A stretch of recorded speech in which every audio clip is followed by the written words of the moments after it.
okwongerayo mawulire amalala agapeninze mu ggwanga olunaku olwaleero twalabyeko mwana muwala amanyikiddwa nga full figure Jennifer.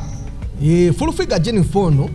twamulabyeko abasinga mu mumanyi nga presidential advisor. Twamulabyeko n'omukulu Lwasa nga Boleseza Amagulu babadde ku weekend nga olaba amagulu ga Lwasa baba Lwasa nasala wayo full figure ne Lwasa twabalabye nga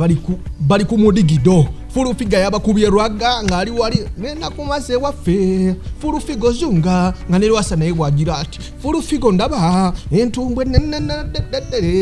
kakati mu mbeera eyo Lwasa yayoleseza amagulu bana Uganda bonna ge balabye ku social media aga trendinze simanyi oba amagulu ga Lwasa gano yabadde agenderedde kati nga akubya akapale kachirako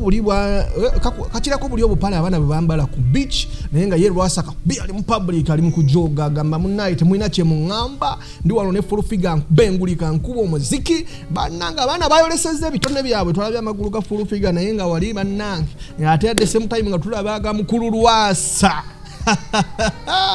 NEKOZ TV kuli amanyanze original benja atana subscribinga mu buwembeefu bw'ekitalo nkusaba bambi subscribinga obenga otweyungako okwogerayo ku mawulire aga trending all over social media